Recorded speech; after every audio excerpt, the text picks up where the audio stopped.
Mga kapatid, magandang gabi po sa inyong lahat. Meron lamang pong ilang mga katanungan akong sasagutin dito po sa mga nagdaang mga vlogs ko po. At ito naman po ay para makapagbigay po ako ng konsuelo doon sa madalas pong nanonood ng aking mga vlogs.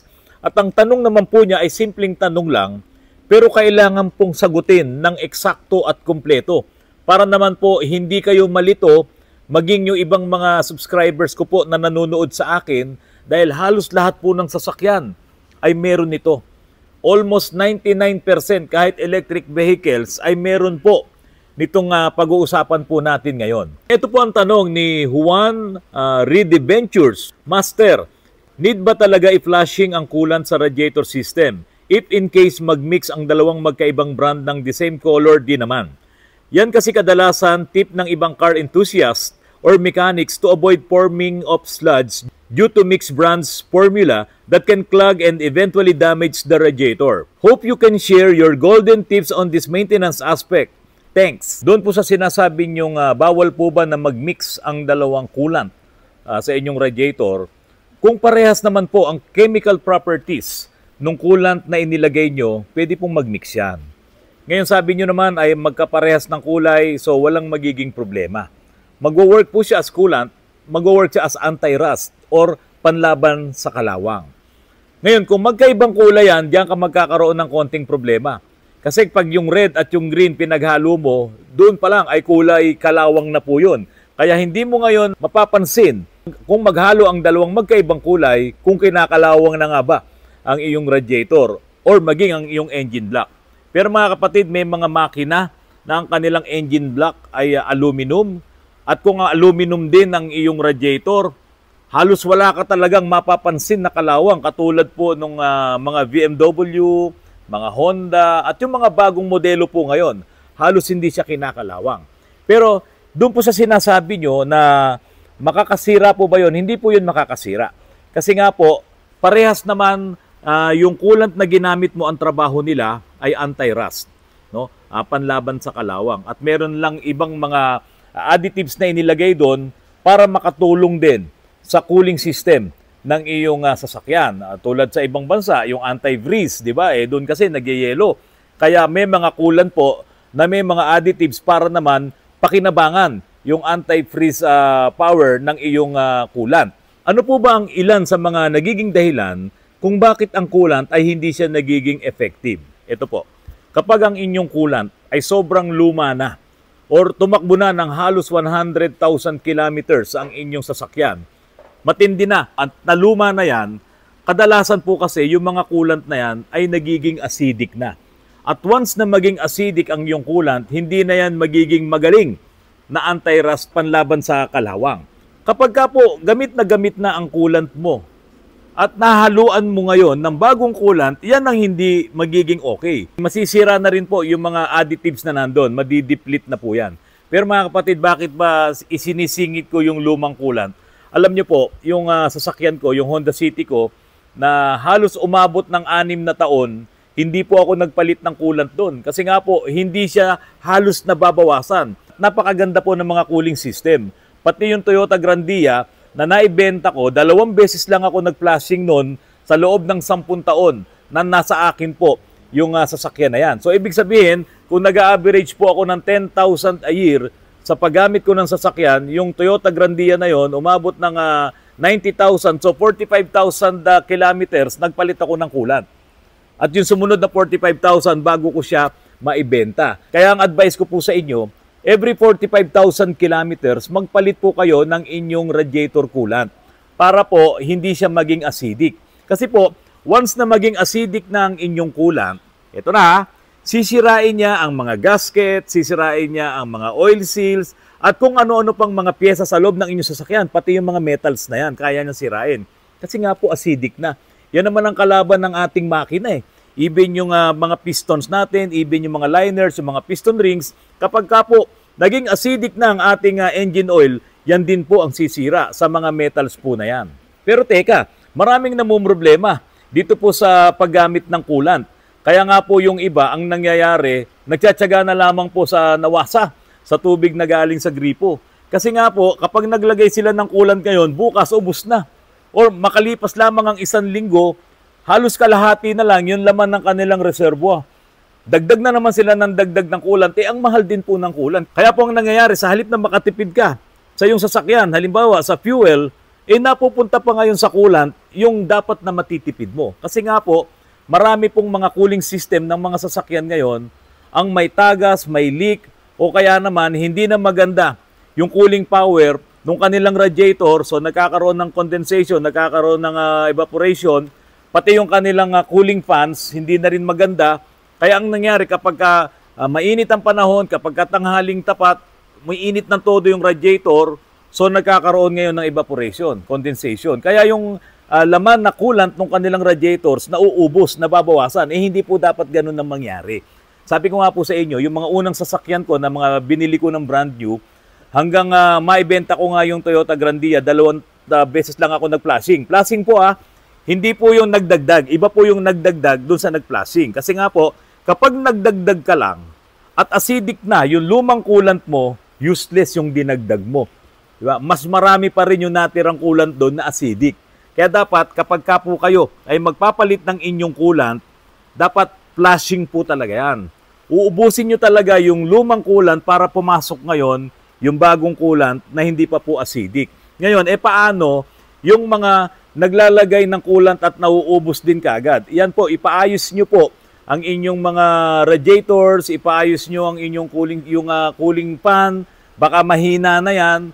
Although kaya pa niyang huwag kang mag-overheat dahil nakakabuga pa ng hangin at kapag ka tumatakbo ka ng mabilis ay sumasalubong sa hangin, pero kapag ka nakatraffic ka na, ay umiinit na ng todo ang yung engine dahil nga po hindi na kinakaya ng yung radiator fan or yung mismong radiator mo ay marumi na, barado na. Ayan, mag-uubos ka ngayon ng coolant. Dapat po, Sir Juan, hindi mag-mix ang lumang acidic na coolant mo doon sa bagong coolant na ilalagay mo. Ako, ito, meron pang nag-follow up question dito. Ang sabi po ni Toffee Avatar, although remix na ang gamit ko na coolant, paminsan-minsan kailangan rin mag-refill lalo na kapag tag-init po. Distilled water po ang idinadagdag ko. Kahit hindi Wilkins, basta distilled water na reliable po. Pero Sir Toffee Avatar, ang distilled water po, kapag iyan ay naka-expose or na-expose sa hangin, i-absorb niya ngayon yung carbon dioxide.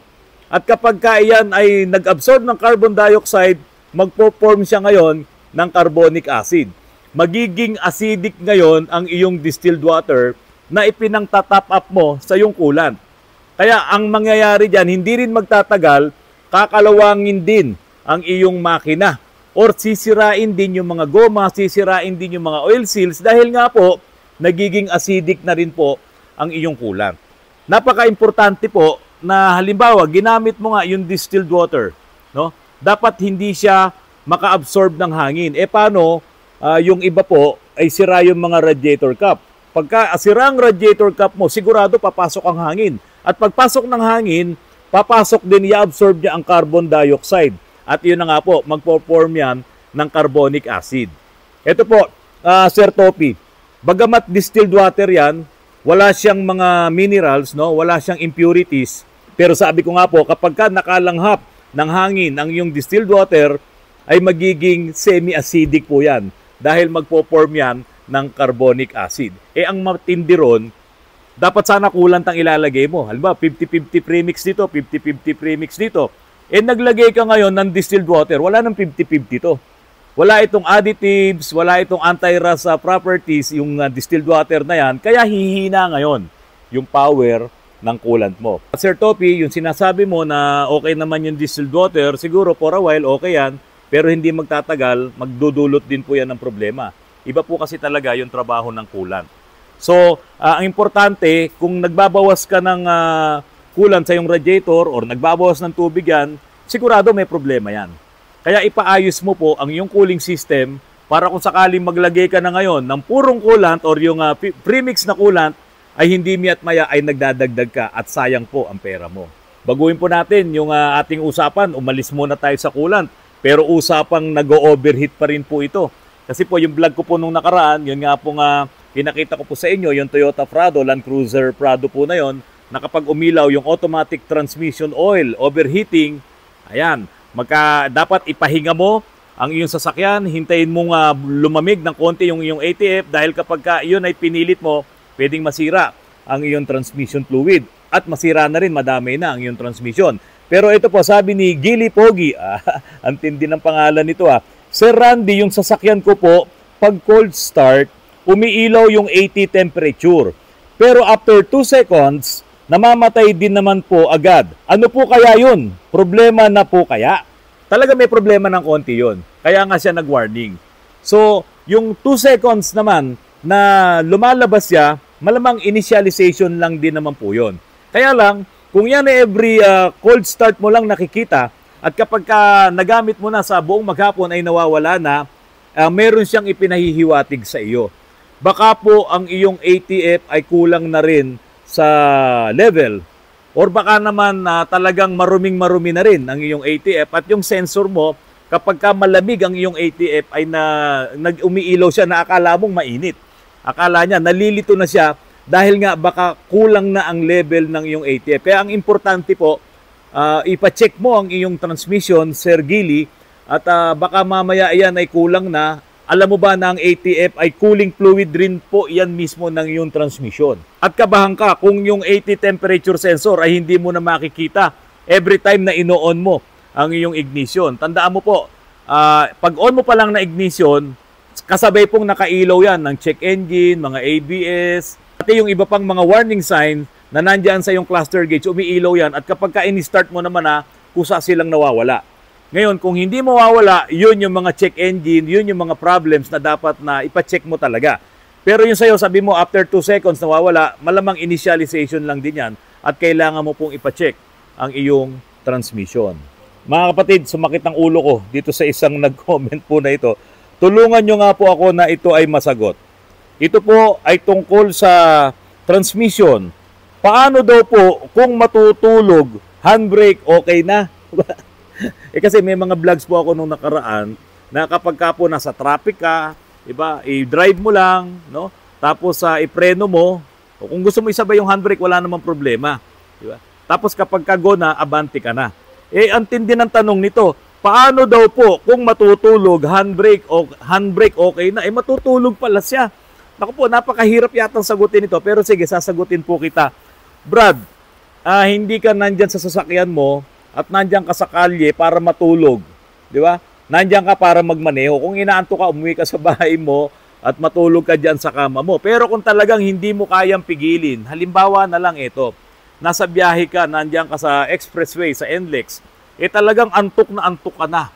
Di ba? Itabi mo ang sasakyan mo, humanap ka ng safe place o sa gasoline station, matulog ka doon hanggat gusto mo.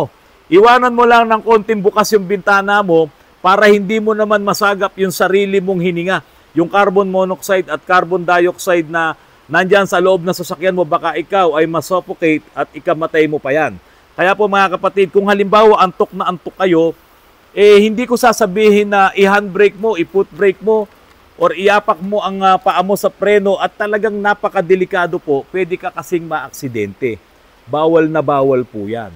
Kung inaantok kayo, huwag kayong magmaneho. Yun naman pong sinasabi ko tungkol sa transmission na nasa traffic ka, ilagay mo sa drive, mamreno ka. Yan ay panandalian lang naman, aabante ka rin kagad. Hindi mo magagawang matulog dyan. Mga kapatid, mag-iingat po tayo sa mga aksyon natin sa ating mga pagmamaneho. Itong simpleng tanong po nitong nagtanong na to. Pero kung hindi mo naiintindihan, alam mo Brad, napaka-delikado kung ikaw ay matutulog habang ikaw ay nandiyan sa traffic na yan, inaantok ka at i-handbrake mo lang. Kung hindi mo babaguhin ang style mo, kung hindi mo maiintindihan itong mga sinasabi ko, at gawin mo yan, baka mandamay ka pa po ng ibang tao. Dapat tayo po ay maging responsableng motorista. Dapat tayo po ay maging magaling na driver. Hindi po pwede dito yung bobo, yung walang alam sa pagmamaneho. Yung simpleng tanong na matutulog ka, dapat naka-handbrake. Kung hindi mo alam ang sagot dyan, huwag kang humawak ng manibela. Huwag kang magmaneho. Alam nyo, napakadelikado po kasi. Lalo na ngayon, ang DOTR, ang LTO, marami na silang nasampulan. Marami ng mga vloggers ang nasuspinde ng 90 days ang kanilang mga lisensya dahil napakayayabang. Ipinapakita nila yung kanilang maling diskarte sa pagmamaneho para lang makakuha ng views, makakuha ng likes at makakuha ng subscribers. at makakuha ng kita. Mali po yun.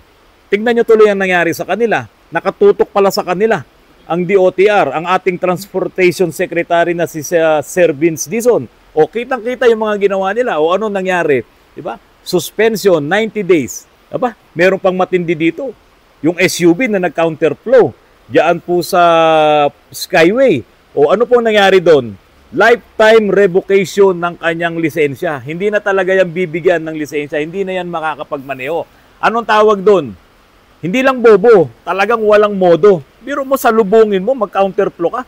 Skyway yun, napakabibilis ng mga sasakyan doon. Kung nakabangga siya ng ibang sasakyan doon, at di nakapatay pa siya, talagang kasalanan niya po yun. Di ba? At meron pang bago ngayon, mga kapatid. Merong nagpapalit ng plate number, nahuli, no, na videohan siya, na picturean siya diyan sa NLEX. O siguro sa isang establishment diyan. Pinapalit niya yung luma niyang conduction plate, no, yung binigay sa kanya ng kasa nung bumili siya ng dealership. Siguro coding siya, inalis niya ngayon yung nabigay na sa kanyang plate number.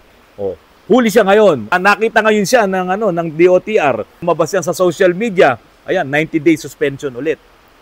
At itong pinakabago ngayon, mga kapatid, na yung hindi ko malaman kung tatay mag-ama yun, na yung kanyang anak na musmos, nasa lap niya, kandungan niya, minamaneho ngayon yung kotse sa loob ng isang parking area sa mall.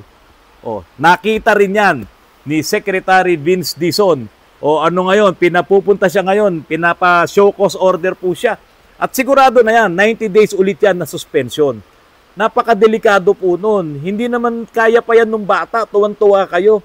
Hindi na po pwede yung mga ganyan ngayon, tapos ipopost mo pa sa social media. Tuwan-tuwa pa kayo habang yung bata ay tinuturuan yung magmaneho ng gano'n. Yung bata, masaya yun, hindi niya alam yung nangyayari.